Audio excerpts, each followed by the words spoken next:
은혜 받을 하나님의 말씀 봅니다. 로마서 12장 14절부터 21절까지 보겠습니다. 너희를 박해하는 자를 축복하라. 축복하고 저주하지 말라. 즐거워하는 자들과 함께 즐거워하고 우는 자들과 함께 울라. 서로 마음을 같이하며 높은 데 마음을 두지 말고 도리어 낮은 데 처하며 스스로 지혜 있는 채 하지 말라. 아무에게도 악을 악으로 갚지 말고 모든 사람 앞에서 선한 일을 도모하라. 할 수 있거든 너희로서는 모든 사람과 더불어 화목하라. 내 사랑하는 자들아, 너희가 친히 원수를 갚지 말고 하나님의 진노하심에 맡기라. 기록되었으되 원수 갚는 것이 내게 있으니 내가 갚으리라고 주께서 말씀하시니라. 내 원수가 줄이거든 먹이고 목마르거든 마시게 하라. 그리함으로 내가 숯불을 그 머리에 쌓아 놓으리라. 악에게 지지 말고 선으로 악을 이기라. 아멘. 이 말씀을 가지고 21절에 보니까 선으로 악을 이기라, 이 제목으로 은혜를 나눠보게 하십니다. 잠시 기도합니다. 사랑의 하나님, 오늘 우리가 본문 말씀을 읽으면서 우리 마음의 부담이 너무너무 많았습니다. 말씀 되신 하나님 앞에서 우리가 그리스도인이라고 하면서도, 예수를 믿는다고 하면서도, 구원받았다고 하면서도 우리의 삶을 되돌아보면 이렇게 그리스도인다운 삶을 살지 못했습니다. 하나님의 말씀에 순종하지 못했습니다. 이 시간 회개하는 마음을 가지고 하나님의 말씀을 대합니다. 성령님, 우리 마음을 만져주셔서 다시 한번 위로해 주시고 오늘 말씀을 통해서 다시 한번 하나님의 뜻이 무엇인가를 분별하게 도와주셔서 이 말씀 붙들고 한 주간도, 아니 평생을 승리하는 삶이 되도록 우리에게 힘을 주옵소서. 하나님께 영광 돌리며 우리 주 예수 이름으로 기도드리옵나이다. 아멘. 정말 제가 말씀을 준비하면서 이 말씀 앞에 부딪히다 보니까 단지 한 말씀을 또 설교하지 않을까 그런 우려가 있습니다. 또 이 말씀을 제 삶에 비춰보다 보니까 너무 말씀에 불순종하고 형편없는 삶을 살았고 정말로 우리가 그리스도인이 무엇인가라는 깊이 반성해보는 그런 시간을 가졌습니다. 그래서 이 말씀을 피하고 싶었던 것이 저의 솔직한 감정입니다. 그러나 말씀 되신 하나님은 이 말씀을 전하라는 그러한 제 마음속에 부담을 주셨기 때문에 제가 이렇게 살고 있지는 못할지라도 오늘 말씀을 통해서 다시 한번 우리 신앙생활을 점검해보고 그리스도인의 생활이 어떻게 되어야 정말로 하나님이 원하는 그리스도인의 생활인가, 우리가 예수 믿고 이 땅을 살아갈 때 어떻게 살아가는 것이 진정한 그리스도인인가를 반성해보고 또 이 말씀을 우리가 정말로 한 주간뿐만 아니라 평생에 붙들고 싸워 나아가야 할 말씀이 아닌가 생각해 봅니다. 우리 사람의 감정 중에서 해결하기 어려운 감정이 있다면 미움일 것입니다. 사람이 미움의 감정에 한번 사로잡히면 빠져나오기가 어렵습니다. 사랑이 논리를 초월하듯 이 미움 감정도 논리를 초월하는 것입니다. 우리가 저 사람을 왜 사랑하는지 설명하라면 설명 안 됩니다. 그냥 보고 있으니까 또 내가 사랑하니까 좋으니까 사랑한 것처럼 이 미움의 감정도 논리를 초월하는 것입니다. 미움이 왜 미워하냐? 물론 저 사람이 나를 힘들게 했기 때문에 미워할 수도 있겠죠. 그러나 우리가 논리를 초월한 것, 그래서 이 미움의 감정도 정말 힘든 것입니다. 사랑은 모든 사람을 세워주지만 이 미움은 모든 것을 파괴하는 것입니다. 우리 속담에 여자가 한을 품으면 온유월에도 서리가 내린다는 그런 말이 있습니다. 그만큼 미움이란 파괴하는 힘이 대단하다는 것을 우리에게 얘기하고 있습니다. 미움을 가지고 있으면 제일 먼저 파괴되는 것이 바로 내 자신이라는 것을 성경은 가르쳐 주십니다. 그러니까 하나님의 사랑하는 하나님의 자녀들이 상대방을 미워하고 용서하지 못하면 결과적으로 네가 손해가 된다. 결과적으로 네가 죽게 된다. 나는 너를 사랑하기 때문에 네가 남을 미워하지 마라. 남을 핍박하지 마라. 남을 저주하지 마라. 네가 살아나는 길은 결과적으로 네가 저 사람을 사랑하고 용서해주고 축복하는 길이다. 이것을 성경은 가르쳐주는 것입니다. 우리 인간적으로 보면은 역설적이죠. 정말로 우리가 미워하는 사람을, 상대방을 우리는 더 강하게, 더 크게, 저보다도 더 복수하는 것이 우리 인간의 마음일 것입니다. 그런데 하나님은 그렇지 않다는 것입니다. 오늘 우리 본문 14절 한번 읽어볼까요? 너희를 박해하는 자를 축복하라. 축복하고 저주하지 말라. 나를 박해하는 자, 우리 스스로를 박해하는 자를 축복하고 뭐라고 했습니까? 저주하지 말라. 방금 제가 말씀했지만은 저주한다는 것은, 내가 상대방을 저주한다는 것은 결과적으로 내가 저주를 받는 행동을 한다는 것을 성경은 가르쳐주고 있습니다. 우리 시편 109편에 봅시다. 17절 18절. 그가 저주하기를 좋아하더니 그것이 자기에게 임하고 축복하기를 기뻐 아니하더니 복이 그를 멀리 떠났으며 또 저주하기를 엇입듯 하더니 저주가 물같이 그의 몸속으로 들어가며 기름같이 그 뼛속으로 들어갔나이다. 아멘. 내가 인간적으로 보면 상대방을 저주한 게 당연하지만 내가 하는 저주가 결과적으로 나에게 돌아온다는 것을 지금 성경은 얘기합니다. 창세기 12장 3절에도 아브라함에게 말했습니다. 너를 축복한 자 내가 축복하고 너를 저주한다 내가 저주한다고 말한 것입니다. 즉 우리 하나님의 법칙은 나를 박해하는 자를 오히려 축복할 때 내가 축복이 되고, 나를 박해한 자를 하나님이, 당신이 원수를 갚아주신다는 것을 우리에게 가르쳐주는 것입니다. 사랑하는 성도 여러분, 오늘 우리 이 말씀을 직면하면서 정말로 우리가 이 말씀대로 순종해 보았는가? 아니면 이 말씀은 말씀 따로 있고 우리의 신앙생활에는 정말로 이 말씀과는 너무너무 어긋난 그러한 신앙생활을 했는가 되돌아봅니다. 너무너무 부끄러운 것입니다. 우리가 이 말씀을 들어보지 않아서 우리가 그 말씀대로 못한 게 아닙니다. 우리는 이 말씀을 들었습니다. 그런데 우리는 이 말씀을 거부하고 싶습니다. 피하고 싶어하는 것입니다. 그거는 뭔 말입니까? 우리가 하나님을 내 마음에, 내 중심에 주인으로 모시고 싫다는 것입니다. 모시기를 싫다는 것입니다. 다시 한번 너희를 박해하는 자를 축복하고 저주하지 말라는 것입니다. 그러면 우리가 정말로 인간의 의지로, 인간의 능력으로, 우리의 감정으로 이 말씀에 순종할 수 있을까요? 정말 힘든 겁니다. 힘들다 보니까 이것을 피하고 싶고 도망가고 싶고 이 말씀을 거부하고 싶은 것입니다. 그런데 우리 마음을 아시는 하나님은 뭐라고 그랬습니까? 예수님은 21절에 선으로 악을 이기라는 것입니다. 너희들 힘으로는 이길 수 없다. 너희들 힘으로는 안 된다. 너희 능력으로, 지혜로는 그렇게 할 수가 없다. 그러나 선으로 이기면 된다는 것을 우리에게 말씀하고 있습니까? 선이라는 건 무엇입니까? 이 땅에서의 선한 분은 오직 예수 그리스도의 한 분인 줄 믿습니다. 오직 이 땅에 진리 되신 분은 예수님 한 분입니다. 우리가 예수님 안에 있으면, 예수님의 말씀에 순종하려고 하면은, 하나님이 주신 성령으로, 능력으로 하면은 우리를 박해하는 자를 축복할 수 있다는 것입니다.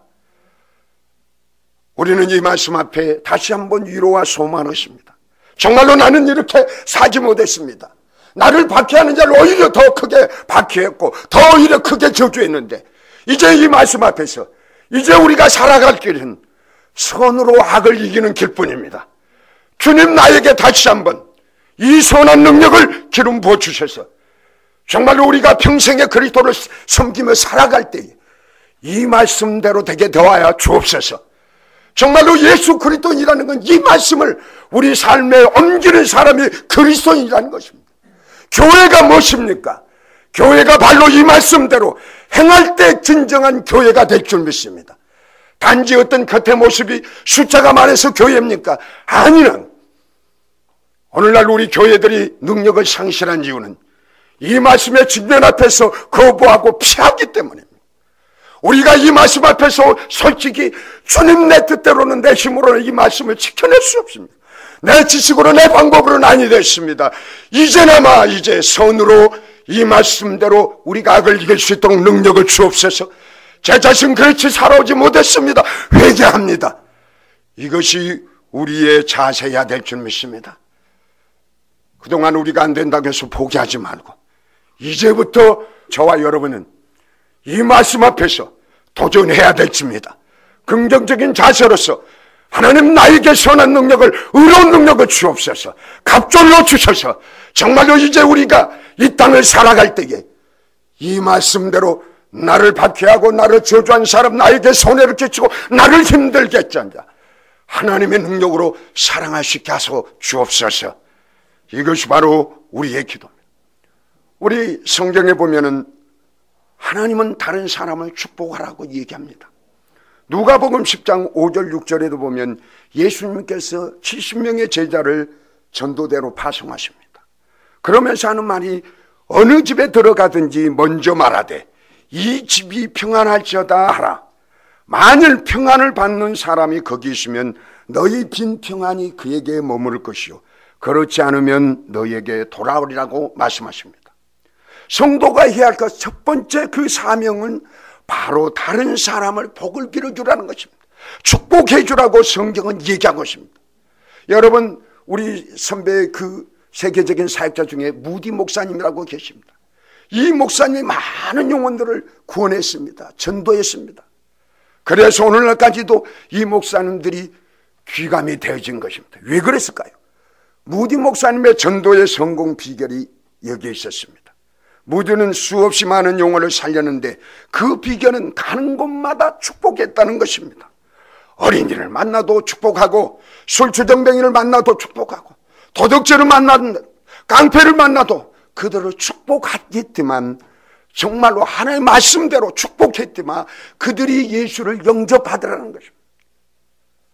우리도 이 말씀처럼, 하나님의 말씀처럼, 무디 선배가 했던 것처럼 우리도 다른 영혼들을 보면 축복하는 저와 여러분이 돼야 될 줄 믿습니다.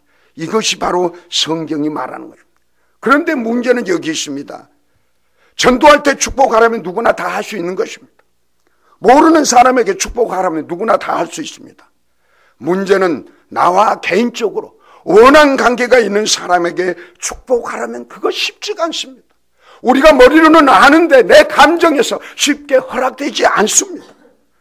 그래서 어떤 사람은 이렇게 얘기합니다. 옆에 있는 형제를 사랑하는 것보다 전 세계 인류를 사랑하는 것이 쉽다라고 말하는 사람도 있습니다. 전 인류는 사랑하기 쉬운데 바로 옆에 있는 형제하고 다투는 것이 바로 우리 인간들의 모습입니다. 자기 옆에 있는 사람을 사랑하는 것이 바로, 가까운 사람, 측근일수록 용서하기가 어렵습니다. 따라서 누가 진정 사랑의 능력을 지닌 사람인가 한번 생각해 보십시오. 정말로 보이지 모르는 다른 이웃 아니면 다른 사람들 축복하는 것이, 사랑하는 것이, 용서하는 것이 진짜로 사랑일까요? 아니라는 거죠. 나에게 가장 가까운 사람, 이 사람을 용서하는, 내게 가장 가까이 일하는 사람, 형제가 될 수 있고 부모님이 될 수 있고 자녀가 될 수 있고 부부간이 돼 있고, 이런 사람들을 내 마음에서 진짜로 용서하고 진짜로 하나님의 말씀으로 사랑할 때 그것이 바로 진정한 사랑의 능력이요, 이러한 사랑을 가진 자만이 이웃을 진짜로 사랑할 수 있고 세계를 사랑할 수 있는 사람이 된다는 것입니다. 다시 한번 우리가 이 말씀을 통해서 14절 읽습니다. 너희를 박해하는 자를 축복하라. 축복하고 저주하지 말라.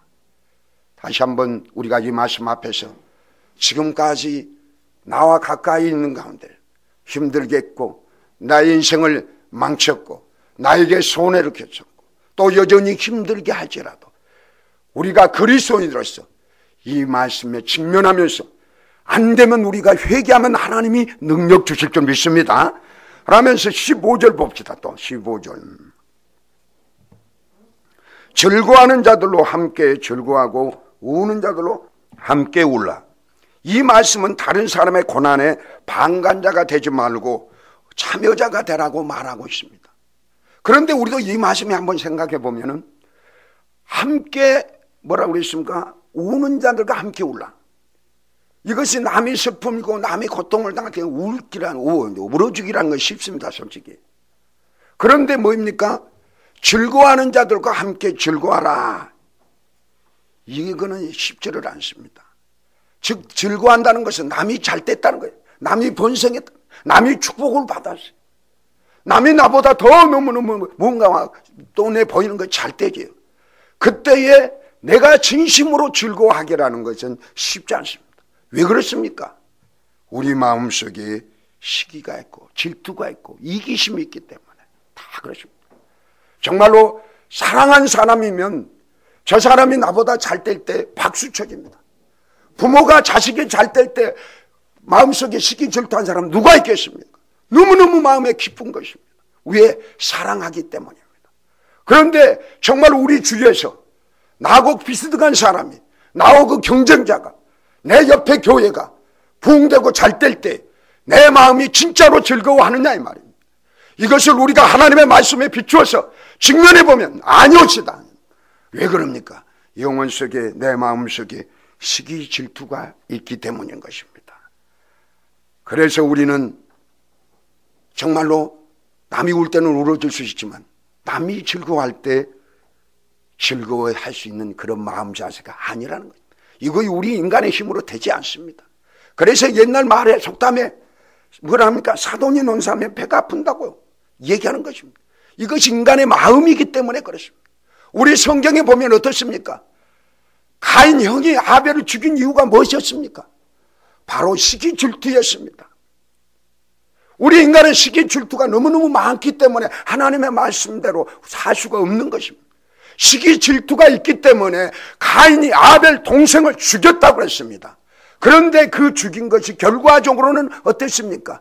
악한 영에게 속았다.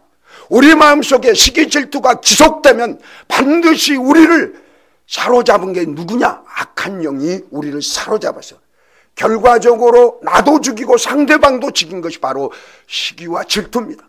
그래서 그것을 아시는 하나님은 즐거워하는 자들과 함께 즐거워하라. 네 마음속에 내가 주는 그 사랑했다면 정말로 저 상대방이 잘 되면, 원수가 잘 되면 네 마음속에서 즐거워하라는 이러한 뜻입니다. 우리 요한일서 한번 볼까요? 요한일서 3장 12절 보죠. 자, 아까 제가 말했지만 가인이 아벨을 죽인 이유가 나옵니다. 가인같이 하지 말라. 그는 악한 자에게 속하여 그 아우를 죽였으니 어떤 이유로 죽였느냐? 자기의 행위는 악하고 그의 아우의 행위는 의로웁니다. 그 시기 질투 속에 악한 영이 침범한다. 그래서 하나님은 즐거워하는 자 함께 즐거워해 주라 있는 거예요. 네가 살 길은 저 사람이 나보다 잘 될 때, 성공할 때에 네가 즐거워해 줘라. 진정으로 즐거워해 줘라. 이것이 바로 그리스도인의 삶이라는 것을 얘기하고 있습니다.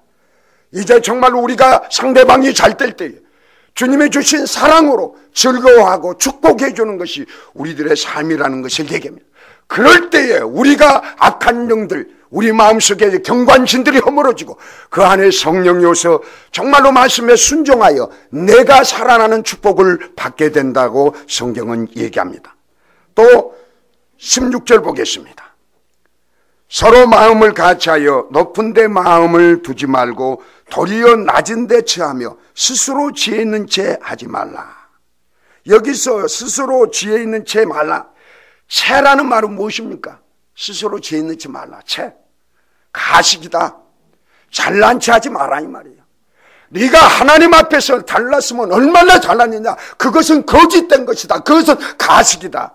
스스로 잘난 체 하지 말라는 것입니다. 스스로 가식 들지 말라는 것입니다. 하나님 우리 마음을 보십니다. 진짜로 우리 안에 하나님이 있으면 우리가 잘난 체 하지 않더라도, 우리 마음 안에 예수님이 계신다면 우리가 겸손하더라도 하나님은 높여주신 분 줄 믿습니다. 그래서 우리가 잘난 체 하지는 말한 것입니다. 그러나 우리는 의시되고 싶은 마음이 우리 속에 있습니다. 기가 꺾이고 싶지 않는 마음이 우리에게 있습니다. 이것이 다 사람이 누구나 갖고 있는 감정이요. 그런데 우리는 스스로 뭐라고 했어요? 지혜 있는지 말라고 하나님은 말씀하십니다. 이 말씀은 겸손하는 말씀인 것입니다. 정말 우리가 그리스도 안에서는 높고 낮음이 없다라는 것입니다. 높은 사람도 낮은 사람도 또 장교와 졸병이 함께 있는 것이 바로 교회입니다. 사장과 종업원이 함께 예배드리는 형제로서의 함께하는 것이 바로 교회요, 예수 그리스도를 섬기는 지체의 모습이라는 것입니다. 그래서 주님께서는 스스로의 겸손을 본을 주셨습니다.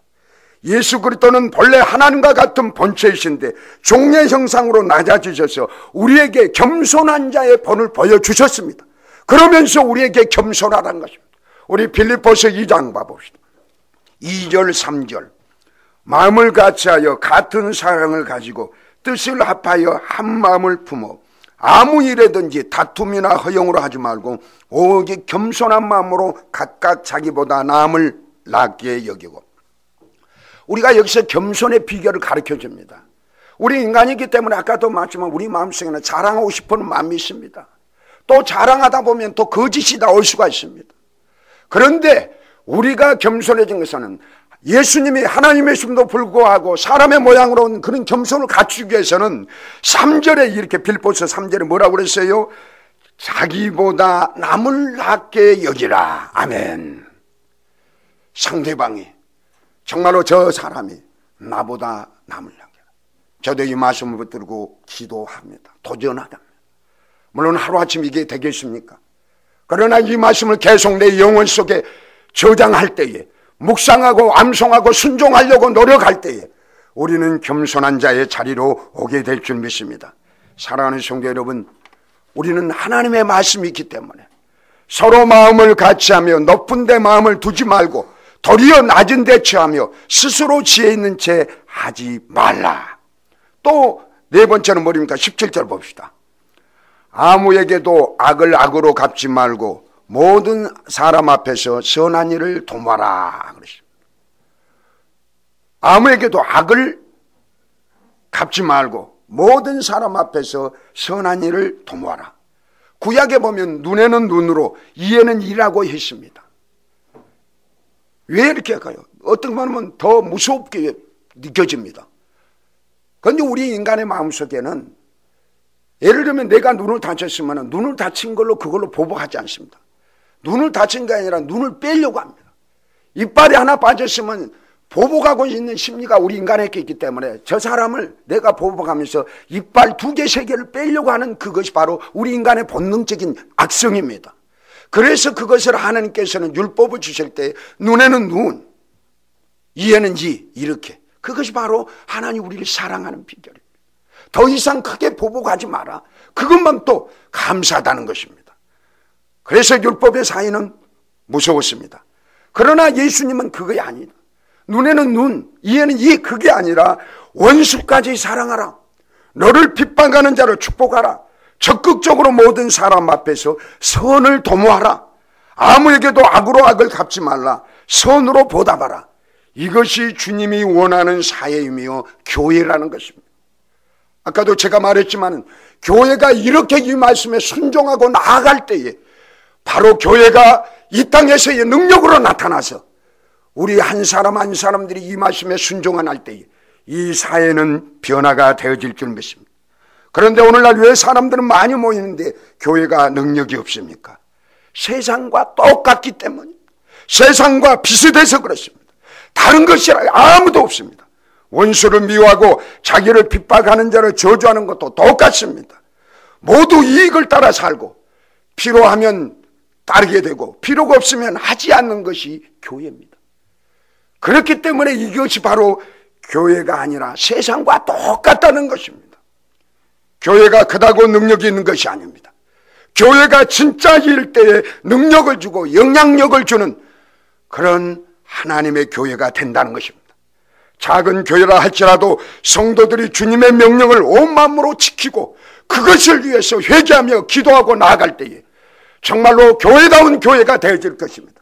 우리 순복음 생명의 교회는 정말로 이제부터 우리가 진정한 교회가 되도록 노력하면서 정말로 말씀대로 순종하지 못했을 때 지금까지는 못했 이제부터라도 한 사람 한 사람이 오늘 이 말씀을 우리가 암송하고 이 말씀대로 스스로가 서로 겸손한 채 또 악을 악으로 갚지 않고 모든 사람 앞에 선한 일을 도모할 수 있는 우리들이 되도록 주님 능력을 주옵소서. 기도하는 저와 여러분이 돼야 될 줄 믿습니다. 5번째 18절을 봅니다. 할 수 있거든 너희로서는 모든 사람과 더불어 평화라. 그래서 화목하라. 이 평화는 세상과 타협하는 가운데 얻어지는 일시적인 평화가 아닙니다. 세상의 문제들을 치료할 수 있는 근원적인 평화, 화목인 것입니다. 우리가 진정으로 하나님과 나와 화목했으면 이웃과도 화목하게 됩니다. 왜 내가 이 말씀을 붙들고 어려워하고 부담스러운지 아닙니까? 내 안에 예수가 덜 채워졌기 때문에, 성령의 능력이 덜 채워졌기 때문에. 우리 안에 진짜로 예수님이 주인이라고 하면 자동적으로 나오는데, 우리는 여전히 부담스러운 것은 그만큼 내 속에 악이, 죄가 세상 걸로 가득 채워졌기 때문에 부담스러워하는 것. 우리 주님이 주시는 것은 평강입니다. 평화입니다. 하나님이 주신 평안이 있으면, 평화가 있으면 우리는 자동적으로 다른 사람과 더불어 화목하게 계시는 거예요. 요한복음 14장 27절에서 이렇게 말합니다. 평안을 너희에게 끼치노니 곧 나의 평안을 너희에게 주노라. 내가 너희에게 주는 것은 세상이 주는 것 같지 아니하니라고 말씀하고 있습니다. 그렇습니다.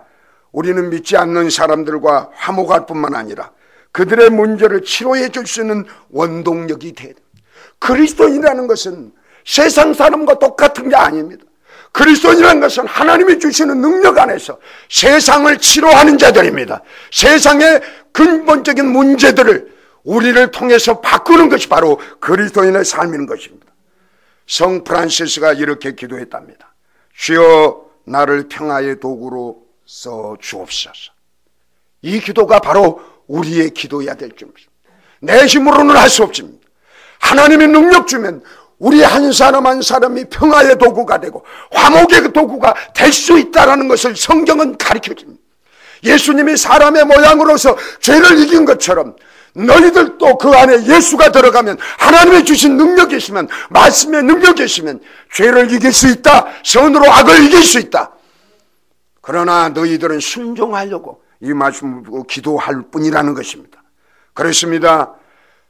우리가 가는 곳에 분쟁이 평화로 바뀌어지고, 미움이 있는 곳에 사랑을, 상처가 있는 곳에 치료를 공급해주는 평화의 도구가 되어지기를 우리 하나님은 원하시는 것입니다. 분쟁이 있는 곳에, 우리가 가는 곳에 화목이 있어지기를 하나님은 원합니다. 이런 자는 누가 합니까? 겸손한 자들만이 할 수 있습니다. 하나님 앞에, 사람한테 잘난 척하지 않는 사람만이 이런 평화의 도구, 화목의 도구가 될 줄 믿습니다. 그 다음에 우리 19절 볼까요? 내 사랑하는 자들아, 너희가 친히 원수를 갚지 말고 하나님의 진노하심에 맡기라. 기록되되 원수 갚는 것이 내게 있으니 내가 갚으리라 주께서 말씀합니다. 여기에 우리에게 놀라운 소식이 있습니다. 그것은 원수가 생겼을 때 우리가 직접 원수를 갚지 말라는 것입니다. 왜냐하면 원수는 하나님이 갚으실 것입니다. 우리가 이 사실을 믿어야 됩니다.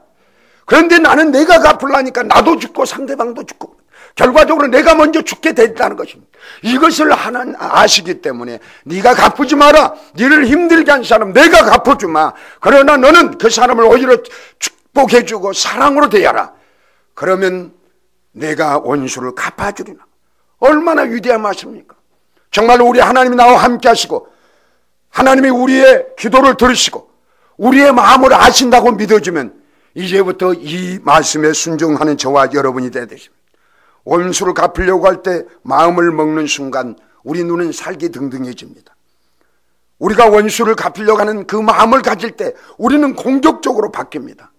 상대방이 5개의 잘못을 했다고 가정하면 참지 못한 내가 복수할 때는 5개만 한 것이 아니라 7개를 하고 또 상대방은 또 나를 더 이래서 더욱 복수가 끝이 없는 것입니다. 갈수록 커지고 그 복수는 광범해진 것입니다. 결국 모두가 다 죽고 마는 것입니다. 그래서 하나님이 복수를 내가 하겠다고 하십니다. 혹시 우리 곁에 미운 사람이 있다면 이거를 하나님께 전적으로 맡기고 우리가 해야 할 것은 그 사람을 위해서 기도해 줄 뿐입니다. 예수님은 이렇게 말씀합니다. 오리를 가자고 하면 심리를 가지고 오른쪽 뺨을 치면 왼뺨을 내주라는 것이 성경이 우리에게 얘기합니다. 속옷을 달라고 하면 겉옷을 주라고 하는 것입니다. 진노는 하나님의 몫이라고 우리에게 말씀하고 있습니다. 시편 23편 5절에 보니까 원수의 목전에서 상을 베푸시고 우리 하나님은 원수를 이길 수 있는 비결을 알고 있다. 그 비결이 무엇이냐? 네 원수 앞에서 너에게 상을, 기름을 더 강하게 부어주셔서 너를 잘되게 하는 비결이다. 그러면 원수가 그걸 보고 얼마나 마음 아프겠어요. 얼마나 시기 질투가 났어요. 결과적으로 원수가 그것 때문에 더 힘들어지게 됩니다. 그것이 바로 하나님의 법칙이라는 것입니다. 원수의 목전에서 상을 베푸신 하나님, 이 상을 베푸시는 하나님에게 맡기며 우리는 오히려 그 사람을 위해서 기도할 뿐이라는 것을 얘기해 주는 것입니다. 또 시편 37편 7절 8절에서 보면 이렇게 말합니다. 여호와 앞에 잠잠히 참아 기다리라. 자기 길이 형통하며 악한 꾀를 이루는 자를 인하여 불평하지 말지어다. 분을 그치고 노를 버리라. 불평하여 말라. 행하게 치우칠 뿐이니라. 우리가 이 말씀을 따르려고 하면 얼마나 답답합니까? 정말로 그럽니다. 아까도 말했지만 우리 인간이기 때문에 먼저 가서 내가 복수하고 싶은 마음, 5배, 10배로 더 복수해 줄 마음이 있는데 성경은 그거야 아니다. 이 말씀을 따르니까 답답하고 또 바보 같고 무능한 것처럼 우리가 느껴집니다. 견디기 힘듭니다. 그러나 우리가 언제 예수님을 만날 수 있습니까? 우리가 예수님을 만나는 비결은, 내 원수의 목전에서 상을 베푸신 그 하나님을 만나는 비결은 내 마음에서 원수를 용서해 줄 때입니다. 내 마음에서 정말로 원수를 하나님께 맡기고 주님의 말씀이, 나는 주님의 말씀에 따르겠습니다. 주님 뜻대로 하여 주옵소서. 나는 주님의 말씀에 축복을 하겠으니 축복합니다. 그 사람이 더 예수를 잘 믿기를 원합니다. 그 사람이 복음을 깨닫기를 원합니다. 이렇게 기도해 주면 주님께서 우리 마음에 오셔서 우리의 마음을 만들어주셔서 우리 마음속에 요동하는 그 감정, 요동하는 그 악을 제거시키고 평안을 주셔서 정말로 우리가 하나님을 만나는 축복이 있다는 것입니다. 그렇습니다. 성경은 우리가 낮은 자리에 가면 예수님을 만날 수 있다고 얘기합니다. 높은 자리에 가면 그분은 보이지 않는 것입니다. 왜 그렇습니까? 예수님이 억울한 일을 당하셨기 때문입니다. 예수님이 십자가를 지셨기 때문에 우리가 십자가를 지면 예수님을 만나게 됩니다. 예수님이 보이게 된다. 그래서 예수님이 주시는 평안이 내 마음에 자리 잡게 되는 거죠. 우리가 상대방에게 이익을 얻으려면 우리는 예수를 볼 수 없습니다. 예수님을 만날 수 없는 것입니다. 아무것도 보이지 않습니다. 우리가 박수를 받고 칭찬을 받고 빵빠르를 울리면서 화려하게 등장하면 예수님은 보이지 않습니다. 여러분이 예수님이라면 정말로 화려하고 휘황찬란한 교회를 가고 싶습니까? 아니면 저 지하에서 성도 한 명도 없는데도 눈물로 부부가 앉아서 예배드리는 그 교회를 가고 싶습니까? 화려하다고 빵빠르가 울린다고 거기에 예수님이 계신 것이 아닙니다. 예수님은 낮은 자리를 찾으십니다. 겸손한 자를 찾습니다. 사랑하는 성도 여러분, 오늘 우리 19절처럼 내 사랑하는 자들아, 너희가 친히 원수를 갚지 않 말고 하나님의 진노하심에 맡기라. 기록되되 원수 갚는 것이 내게 있으니 내가 갚으리라. 주께서 말씀하십니다. 이 말씀에 순종하기 위해서 우리는 기도해야 합니다. 정말로 내 감정에서는, 내 의지에서는 받아들이지 않지라도 하나님의 말씀 위에 내 자신을 부인하기를 원합니다. 내가 십자가를 지기를 원합니다. 주님 오소서. 정말로 하나님이 원수를 대신 갚아 주옵소서. 이것이 우리의 기도이라는 것입니다. 20절 봅시다. 내 원수가 줄이거든 먹이고 목마르거든 마시게 하라. 그리함으로 내가 숯불을 그 머리에 쌓아놓으리니라. 이 말씀은 잠언 25장 21절 22절 말씀을 따온 말씀입니다. 내 원수가 배고파하거든 식물을 먹이고 목말라거든 물을 마시라. 그리하는 것은 핀 숲으로 그의 머리에 놓은 것과 일반이요 여호와께서는 내게 상을 주시리라. 하나님에 대한 우리의 사랑은 원수를 사랑한 것에서 극치를 이룰 수 있다는 거예요. 정말로 하나님의 사랑이 내 마음에 그만큼 부어졌다는 것은 원수를 사랑할 수 있는 능력이 내 안에 있다는 것입니다. 그러니까 가장 큰 믿음은 무엇입니까? 그냥 성경 말씀 달달 한다고 기도 많이 한다고 큰 믿음이 된 게 아니라 정말로 나를 핍박하고 나를 힘들게 하고 내가 원수로 생각하는 사람, 이 사람을 사랑할 수 있는 마음이 있느냐 없느냐, 이것이 바로 큰 믿음의 소유자인 줄 믿습니다. 우리가 정말로 말로는 쉽게 원수 사랑한다고 얘기하고 하려고 노력합니다. 그러나 정말로 어떤 문제 앞에 또 그 앞에 직면하게 되면 힘든 것입니다. 그래서 원수를 사랑한다는 것은 그만큼 믿음이 있고, 그만큼 겸손한 자고, 그만큼 하나님의 말씀에 순종하고, 이 말씀 때문에 살아가는, 정말로 우리의 본이 되는 그러한 사람이 바로 원수를 품을 수 있는 그 마음의 소유자가 아닌가 생각합니다. 마태복음 22장 37절부터 40절에서도 예수님은 하나님의 가장 큰 두 계명이 있는데, 첫째는 하나님에 대한 사랑이요, 둘째는 이웃을 사랑하는 것이라고 말씀하셨습니다. 이에 앞서 마태복음 5장 44절에서도 너희 원수를 사랑하며 너희를 핍박하는 자를 위하여 기도하라고 말했습니다.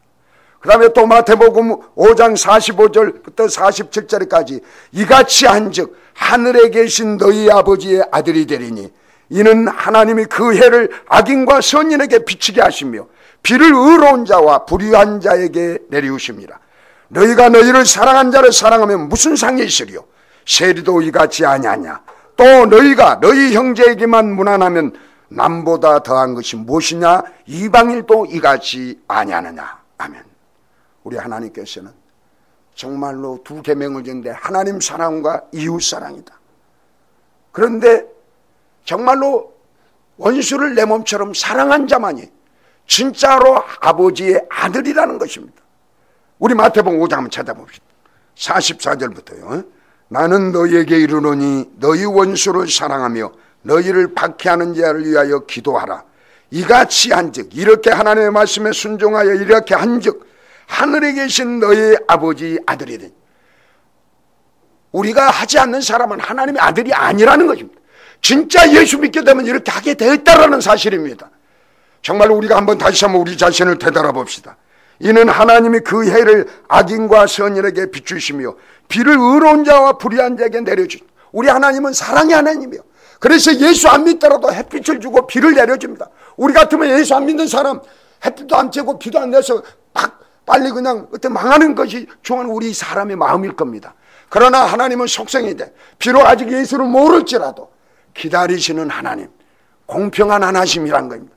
우리가 이렇게 예수 안 믿을 때 차별을 받았다면 여기 예수 믿지 않고 우리는 지옥에 갔을 것입니다.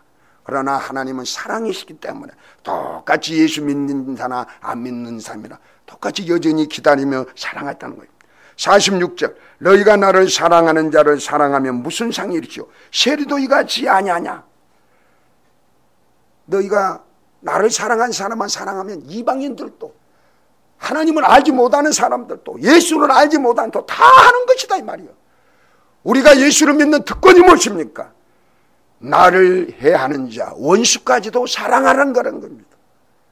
그러면서 47절, 또 너희가 너희 형제에게 무난하면 남보다 더하는 것이 무엇이냐? 이방인들도 이같이 아니하느냐? 아멘. 다시 오늘 본문 들어갑니다. 그러면서 내가 숯불을 그 머리에 쌓아놓으리라. 이 말씀이 참 어려운 말씀이죠.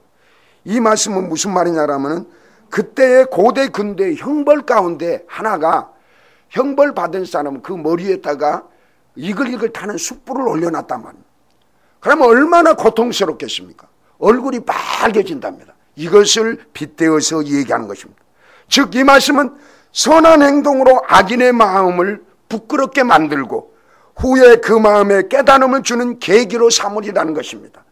우리가 정말로 원수에게 줄이거든 먹이고 목마르든 마시게 하는 이 선한 행동이 그 원수가 그것을 보고 돌이킨다는 것입니다. 원수를 변하는 것은 강압적으로 보복해서 변화되지 않습니다. 원수를 변화시키는 것은, 상대방을 나에게 없는 것은 사랑으로만이 바뀌죠. 예수님이 우리를 사랑하셨기 때문에, 끝까지 사랑하셨기 때문에 우리가 예수를 믿고 우리가 변화됐습니다.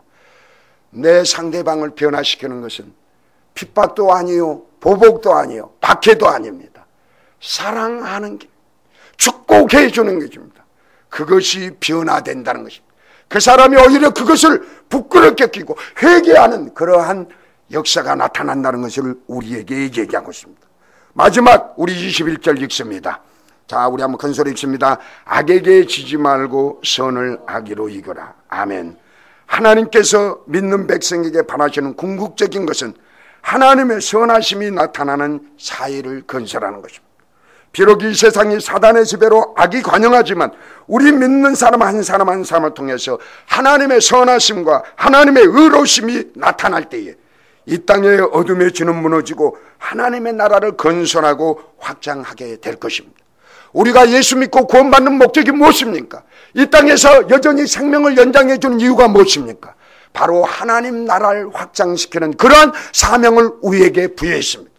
우리가 다시 가서 예수 믿고 천국, 지옥 불신당합니다. 불신당하면 지옥 갑니다. 이렇게 말한다고 그들이 예수 믿느냐? 아니에요. 우리 마음속에서 이 말씀대로 정말로 하나님의 나라가 나가는 것, 하나님의 선이 나가는 것, 하나님의 의로움이 나갈 때에 우리가 입으로 전하지 않아도 우리의 삶을 보고 많은 사람들이 하나님의 나라를 체험하고 예수 믿고 구원받는 역사가 나타날 줄 믿습니다. 그러할 때 우리는 장차 우리에게 임하는 영원한 하나님 나라에 대해서 더욱더 소망이 커질 것입니다. 이러한 삶을 살 때 정말로 우리 마음속에는 하나님 나라에 대한 소망이 더 커지는 것입니다. 그 나라에서 주님의 칭찬과 상급을 받는 자랑스러운 천국 백성의 삶을 살아갈 수 있을 것입니다. 사랑하는 성도 여러분, 우리가 오늘 로마서 12장 14절부터 21절까지 한 절 한 절 말씀을 생각해 봤습니다. 그러나 우리는 이 말씀대로 살아오지 못했습니다. 그렇다고 해서 우리는 포기할 것이 아니라 우리는 이 말씀하시면서 매일매일 우리는 기도해야 됩니다.